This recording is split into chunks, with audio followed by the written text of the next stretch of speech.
প্রাণ খুলে বলেন তো একবার আল্লাহু আকবার। যে রাতে বসেছেন এই রাত বরকতের রাত। এতদিন ওয়াজ শুনেছেন, শুধু ওয়াজের সওয়াব পেয়েছেন। আজকে এখানে বসে বসে জিকির আজকার কোরআন তেলাওয়াত শুনতেছেন, মাঝে মাঝে আল্লাহু আকবার ওয়া সুবহানাল্লাহ বলতেছেন।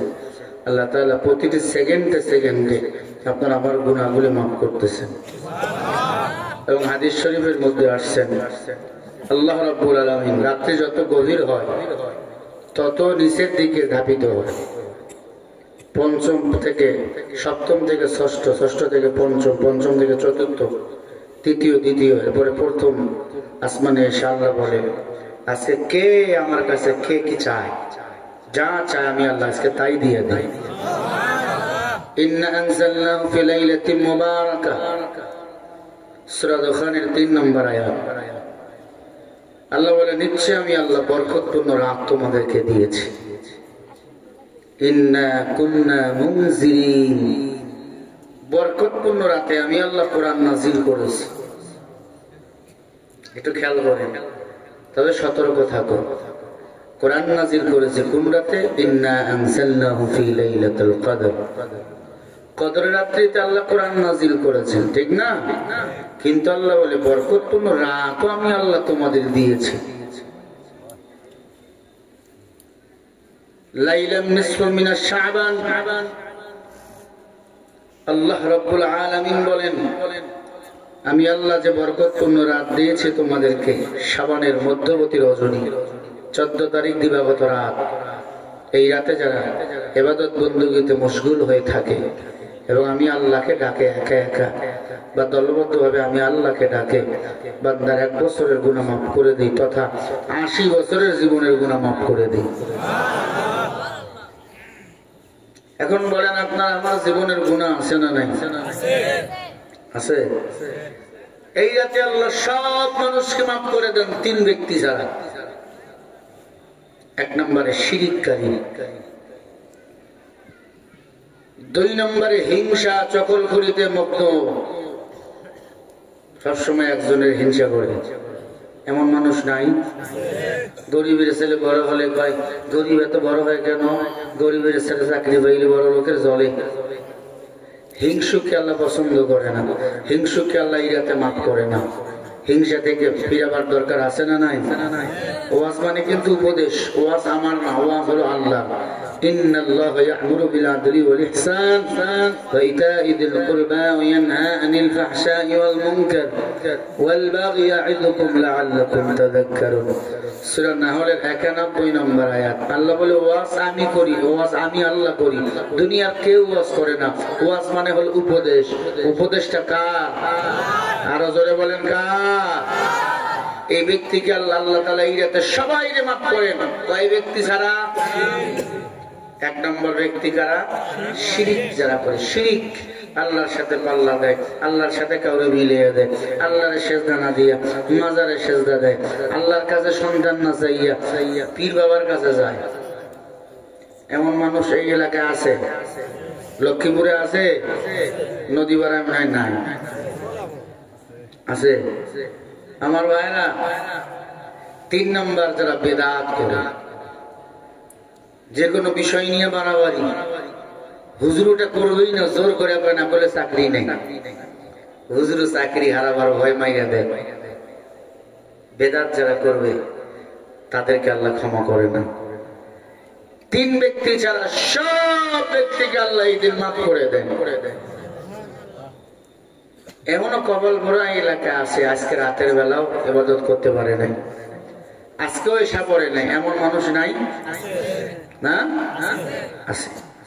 তবে পার্সেন্ট বাড়ছে নামাজির। আজকে আসতেছি রাস্তার কিনারে কিনারে, মাথায় টুপি আর টুপি। এতদিন মাহফিলে আসার সময় দেখি না, এখন কি কথা হুজুর আজকে তো বাড়াতে রাত, নামাজি আজকে বাড়ছে।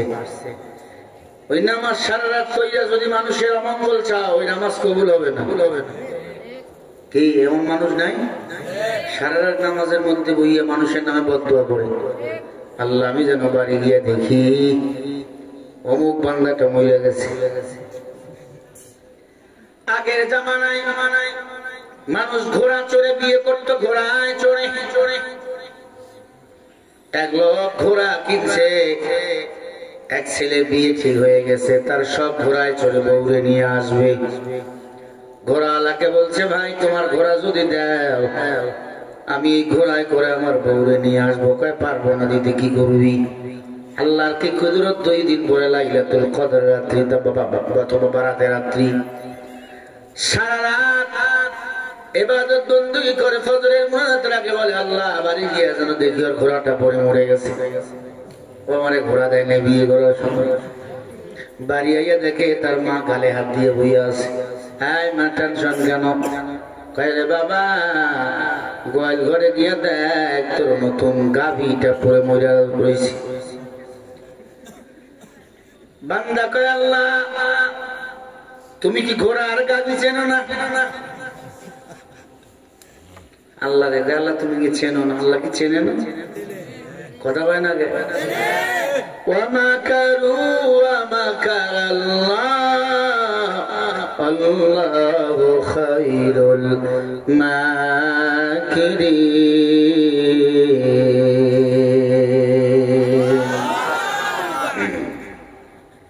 সূরা আল ইমরানের 54 নম্বর আয়াত। আল্লাহ বলে, আয় দুনিয়ার মানুষ, তোমাদের চিন্তা চেতনা যেখান থেকে শেষ সেখান থেকে চিন্তা চেতনা আমি আল্লাহর শুরু। আল্লাহর সাথে পাল্লা দিও না, নিজেকে বড় মনে করিও না। তোমার চেয়েও বড় বড় এখনো আছে, আছে না নাই বলেন? এক বুড়া 150 বছর বয়স, নাতিরে কয় দেখ আমার ডায়েরি খুলে আমার বয়স কত। নাতি ডায়েরি খুলে দেখে বুড়ার বয়স 150। কয় দাদা তুমি তো মুরব্বী, তোমার মতো বড় কেউ নাই। বুড়া লাঠি হাতে নিয়ে মাস্তানি করে, আমি হলাম টপ লেভেলের বুড়া। যারা এখন বেঁচে আছে সব ভাইস্তে আমার নাতি বুদ্ধি। চল রে নাতি, আমার এলাকার একটু নাতি গুলাকে আমি দেখে আসি। বুড়া সামনে গেছে, সবাই রে ছোট, তো সবাই ছোট, বুড়া একাই বড়। সামনে গিয়ে দেখে এক বট গাছ, বট গাছের নিচে বই আর এক বুড়া কান্দে। বুড়া ওই বুড়া জিজ্ঞাসা করে, কিরে কান্দোস কেন, তোর বয়স কত? কয় আমার বয়স 300 বছর। কান্দিস কেন? ভালো করে বোঝেন, বুড়ার বয়স 150 বছর, মনে করে আমার চেয়ে বড় কেউ নেই। তোর বয়স কত? ভাই 300 বছর। কান্দিস কেন? আব্বাই মারছে। বুড়া কয় নাতি গেল, সব শেষ। সব আব্বারে না দেখে মরুম না। গিয়ে দেখে আব্বা রশি বাগাইতেছে পাট দিয়া। ডাক দিয়া কয়, বাবাজি ছেলেটারে মারছেন কেন? কোনটা? কয় বট গাছের নিচে বসে কান্দে। ওটা 9টার ছোটটা, 9টার ছোটটা ওইটা। মারছেন কেন? কয় তার দাদার জন্য পান আনতে বলছিলাম, মানে নেই এজন্য বলছি। বুড়া কয়, নাতি বাসায় চল, আমার বুঝা হয়ে গেছে বড়র বড় আছে। বাংলাদেশের ক্ষমতাসীন বেঈমানরা মনে করেছিল আলেমুল আমাদের মাইরা ফেলছে, জঙ্গল বুঝি খালি। না না, জঙ্গল খালি না, সিংহগুলো মারা গেছে, বাঘের বাচ্চারা জন্ম নিয়েছে। এক আওয়াজ দিয়েছে বাংলার জমিন থেকে, এই বেঈমানের গোষ্ঠীরা ভারতের জমিনে বালাইতে বাধ্য হয়েছে।